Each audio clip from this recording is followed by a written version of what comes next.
Well, day 2 of the CMS Scientific Council meeting, the final day, has come to a close. I'd be wrong if I characterised the day and the meeting as anything other than intense and incredibly long.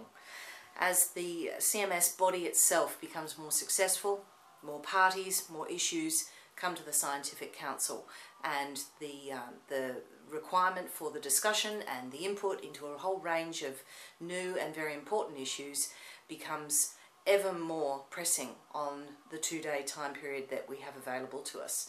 There are informal calls at the moment being brought forward from the Scientific Council to the political body that the Scientific Council needs more time and it needs more resource. And this is something that the Migratory Wildlife Network is incredibly supportive of.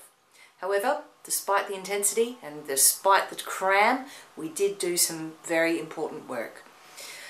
The climate change resolution has been looked at in a great deal of detail. It's been strengthened, tightened, and we believe that it will be welcomed by the political body next week.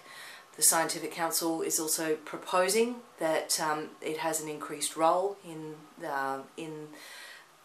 being able to facilitate climate change issues for CMS between the meetings, between both the meetings of the COP, the conferences, and also between the Scientific Council meetings. So we're hopeful that that will be acceptable. Norway showed some leadership and some guidance to us all in bringing forward what they're calling a message to Durban. They're hoping that the political meeting next week will pass this message and that political leaders from Norway will be able to actually take it on behalf of CMS to the Durban meeting to raise the issue of CMS and migratory species needing to be considered more inside the climate change talks. Bycatch was dealt with in a great deal of detail and in a working group that probably would have used the full 2 days had they been able to have the time. The resolution has been amended, and I'm told, I wasn't in the working group, but I'm told that it's coming forward in a strong and appropriate way, and that again will be acceptable to the political decision makers next week.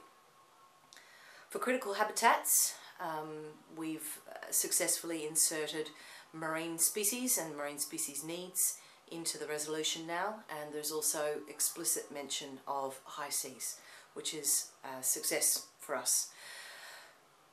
Taxonomic reports of species that have been listed for concerted and cooperative action is something that took a great deal of debate in both the taxonomic working groups but also then in the plenary of the Scientific Council meeting itself. And there's been now a proposal inserted into the resolution to have terrestrial species and marine species reported on in slightly different ways.